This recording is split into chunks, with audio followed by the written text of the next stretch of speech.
Today we had the launch of our strategic plan, also combined with the Circle of Wise Women, a celebration of the Circle of Wise Women. And for us, it means that the Wise Women affirm our strategic plan. Our strategic plan is focused on amplifying the voices of women and girls. Some of the key areas is agency, economic justice, climate justice, just conversations around us, a more resilient community.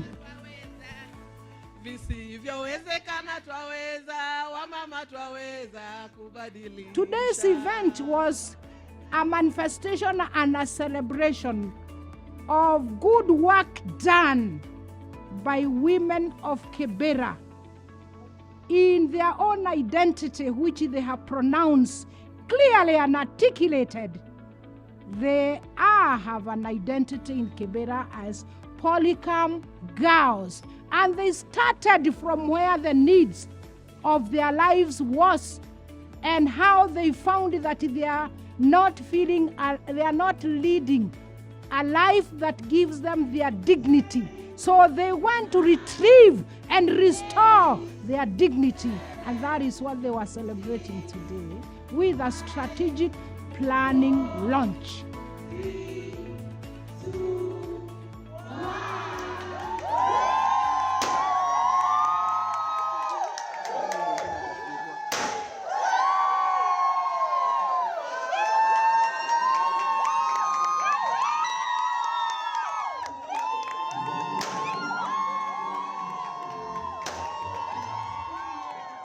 I'm very overwhelmed today.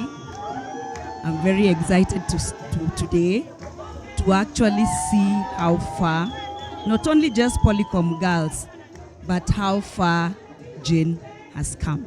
When I came in this morning, I asked Jane, did you ever dream of ever being in such a forum? And she told me, in my wildest dream, I never dreamt of being in such a forum. And I remembered one day when I met her and I told her, Jane, you are the expert and you are the author of the journey that you want to travel. And this is where the journey has brought us.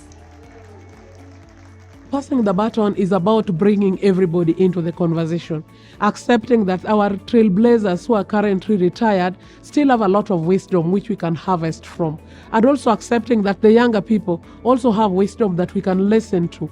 So it's cross-generation conversation, listening from the young, having the older people also in the space, and just having that cross-generational conversation, accepting that we all have to learn from each other for us to move together as a movement. Today's event is very strategic for us as girls and young women when it comes to economic empowerment.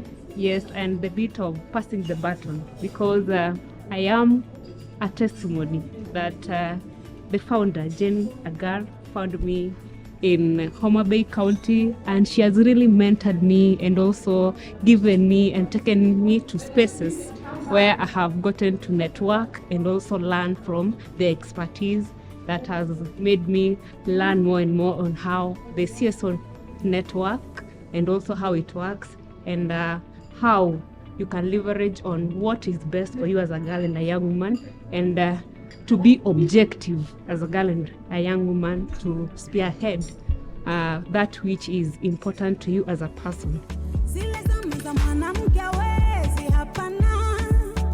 So from Homa Bay to Nairobi to different parts of this country, we are passing the baton because leadership is a transition. It's a transition, and for the process to continue, the elders must give the baton to the young because time evolves around it. The beauty and power in this project is that it is a sustainability win-win project. We have our Council of Wise Women on whose shoulders we are all standing, because they opened the space for girls and young women in this country long before you and I were born. In the 50s, in the 60s, they fought for the space, for the agency for women and girls to be acknowledged, respected, and uplifted. And now today, we are in 2024, we look back and we say, we know that you went back and opened the space for us. We have come to say thank you and to come and seek your wisdom, because we know that you know what we don't know. Today, I want to take it as one of my happiest days. It gives me a lot of joy, because for me, I can see light at the end of the tunnel, especially the strategic plan from 2024 to 2029.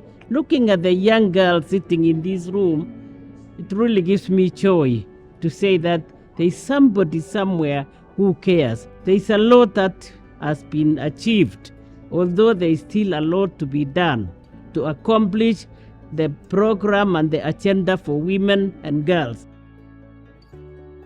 We want to see the field, the space open and expanded for young people to join in the fight for leadership, economic liberation, and social justice. And today I was so happy to interact with a group of young women who are being mentored by POLYCOM.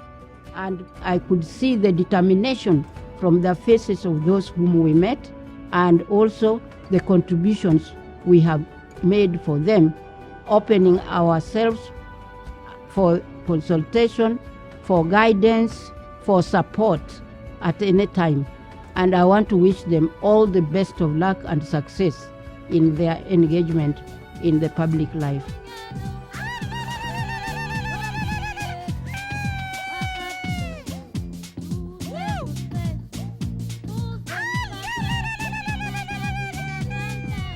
We want to really appreciate POLYCOM for what they are doing for our girls.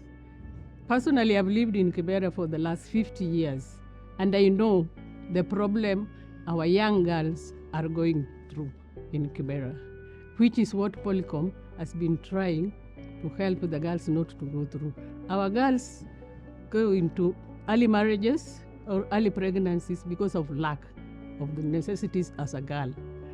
And POLYCOM is helping them know how to take care of themselves, know how to avoid sexual harassments from men, and it has really impacted on most of our girls because they work with the schools, so they know where to get these girls and they know how to tap these girls, and it has really made an impact in Kibera.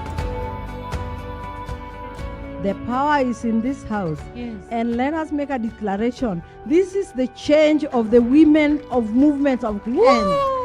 And I want to declare that the power is in our hands, and if we want to change that power, we have it in this house, and this generation could be the thing that we have been waiting for. What have we been waiting for? We would want to change this terrain to be better for ourselves, our grandchildren, and our children, and our generation to come. No single generation can claim that they are able to move and to shift the paradigm for Africa's women and girls on their own.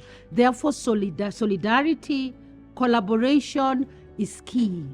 Today we have kissed and honored and washed the feet of our elders in respect, in showing humility, in showing that we are ready for servitude, the way they served in this country for our women and girls.